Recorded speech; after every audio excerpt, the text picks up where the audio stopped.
When I was first getting started in the industry, I often disliked hearing, especially from manufacturers, don't mix brands with other brands, or something even stronger, right? Don't mix other brands with our products because, well, then we as a manufacturer cannot guarantee you its longevity, right, of our product. And while that is fair, as creatives, we don't want to hear that. Am I right? I wish that those warnings were rather turned into don't mix too many nail systems together, or if you're going to mix, at least stay within the same nail system, i.e. hard gels with hard gels, soft gels with soft gels, liquid and powder with liquid and powder products. And well, you get the picture. I get it. You're a creative first. So am I. But I also totally understand their perspective, and I support and understand the manufacturer. If they didn't caution you about mixing because of decreased wear and just encountering problems altogether, can you imagine all of the different questions and the amount of them they would get because stuff back in the salon is not mixing well?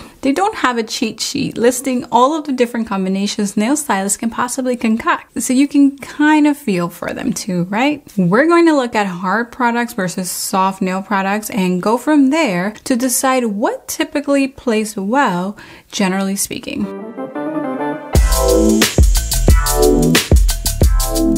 Hey there, and welcome back if you're new here. My name is Paola of PaolaPonceNails.com, and I help current and aspiring nail techs become thriving entrepreneurs by mastering all of their gel nail services using soft gel only. If this sounds like a niche you'd like to consider exploring, then at the end of this video, do consider subscribing.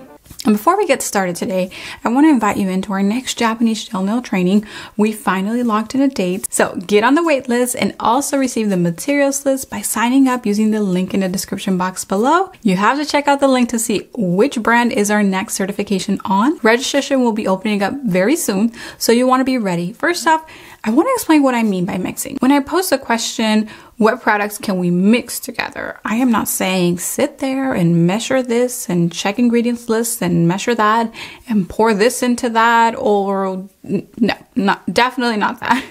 That should definitely be happening at a lab by a chemist. Although if you want to create your own mixes with soft gel, I'll share a little bit about how to safely do that when we talk about soft gel, okay? There is at least one safe way to play, and I'll show you how to do it towards the end of this video. Let's start with hard products. What are they? They are acrylic nails. These include liquid and powder and dip, hard gel, and poly gel. These artificial enhancements are hard, practically non-flexible. And although all nail enhancements are some form of plastic, these definitely feel like it once they've fully cured. Acrylic nails are air cured, and hard gel and poly gel are UV cured. Once cured, these are the strongest, most non-flexible enhancements the industry offers. You can pretty much treat them as a plain prepped wall ready to be decorated however you would want to decorate it. Once matted, you can put anything on it and it will stick. Wall decals, epoxies to create texture, grout for tiling, you name it, you can put it on that new prepped wall. Trust me, I've tried.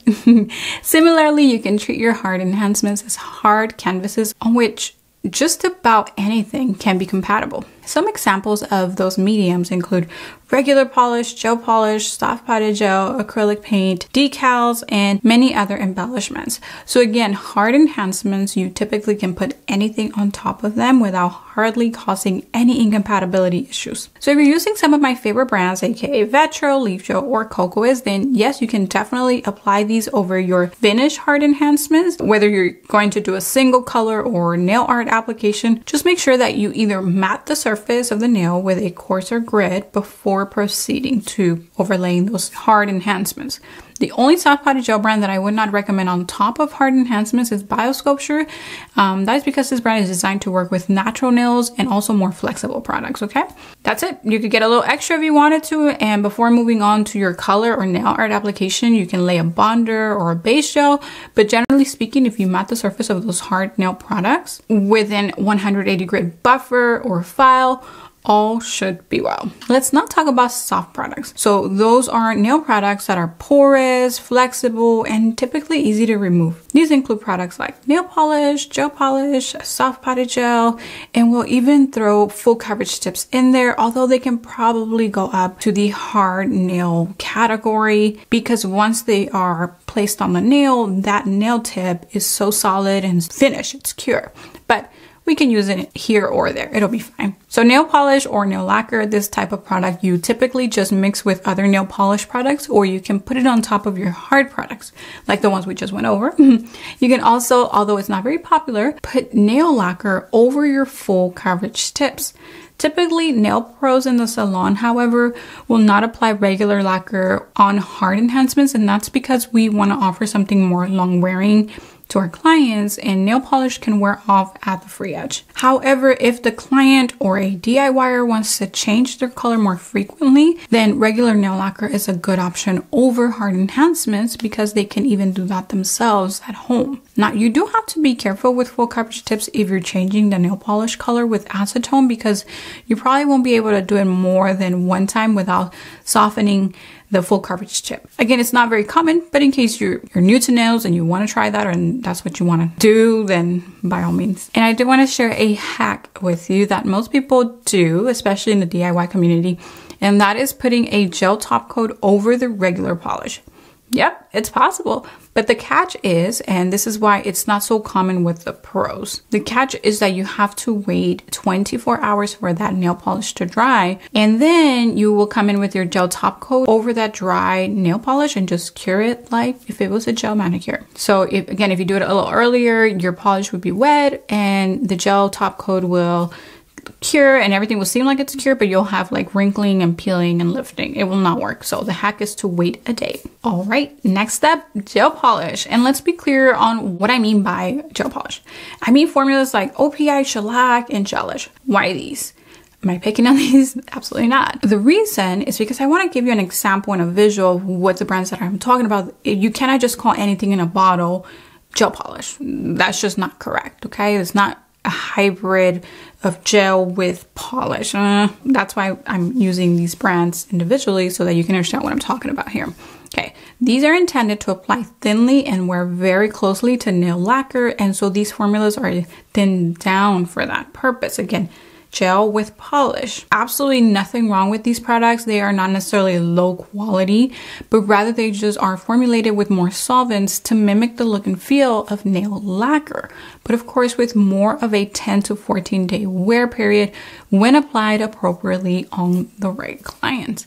As opposed to the products that we talk about here on this channel, which also are soft gel, but allow you to cater and customize your application. We'll talk about these products in just a bit. Let's just wrap things up here with gel polish. Okay, so what products can you mix with gel polish? No surprise, your gel polish can typically go over your hard enhancements without a problem. Now, if you're a regular of this channel, here's my biggest no-no when mixing soft gel brands. My biggest no-no is no gel polish over soft potted gel nail products. Yes, gel polish, again, like OPI, gelish, shellac, gel polish is soft gel, and so are the brands that we talk about in this channel. Bao Sculpture and all of the Japanese ones, right? Vetro, Cocos, Leafgel, but they are not the most compatible together. I know you're probably like, I can't believe this, but I need you to trust me on this one. And that is because I've actually tried it myself, okay? For a while, I didn't just try it once or twice. Like before switching and committing to soft potted gels only, I tried to do this thing where I kind of weaned off out of my gel polish and then started using my soft potted gel because I had all these colors from gel polish brands, right? And I was like, well, I don't want to just throw them away. I mean, I guess I can try to sell them. So I was like, wait, can I just use both? And so I did. And I just was not getting good consistent results. So I tried it for a few months, really, like 6 months, maybe a year.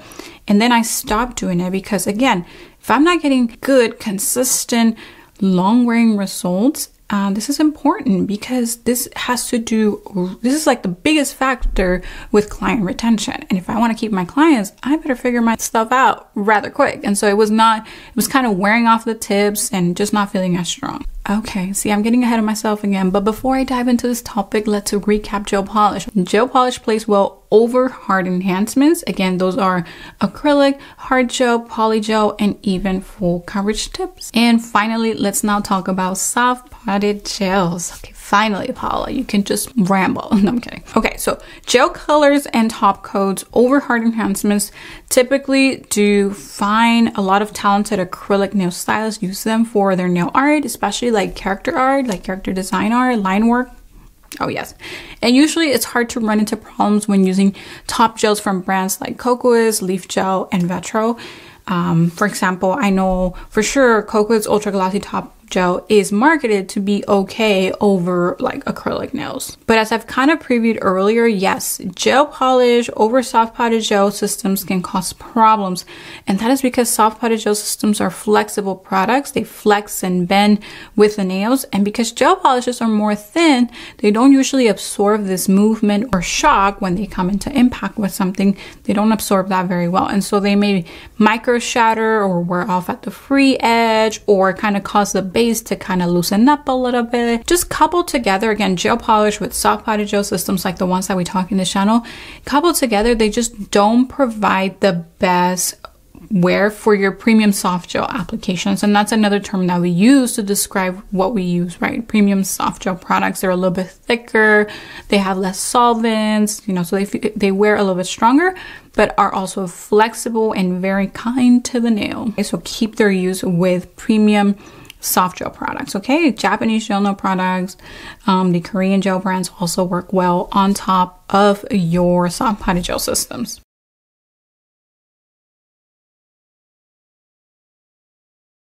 Now, I told you earlier about creating safe mixes where you actually pour things into other things without causing a combustion. Okay, I'm kidding. Without causing incompatibilities or even things more serious like sensitivities, right, on the skin. All I know is that if you want to create your own color variations using that specific brand of gel, you can, or if you want to mix in tiny glitters, then you can also just make sure you use their gel that's labeled mixing gel.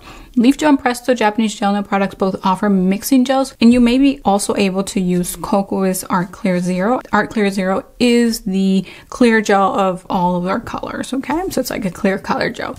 Now, I wouldn't use this mixing gel to grab just any gel color from off of the market and start mixing things up. I recommend you take their own colors and keep things safe and, you know, just add tiny loose glitters or whatever you buy, maybe like the little holographic flakes or things like that, and mix those into the mixing gel. Okay. All right. Well, this wraps things up for us. I hope you have a clear or better understanding of what to mix and what not to mix in this world of nails. Remember, most of the times you will hardly have any incompatibility with overlaying products over hard enhancements, so like nail polish, gel polish, soft potted gel colors, but you definitely want to be more strategic when mixing soft gel products together. Okay. Thank you so much for watching until the very end. I'll be linking you to my favorite brands down in the description box below. Remember, I post videos like this one every week. So I hope to see you next week, and bye for now.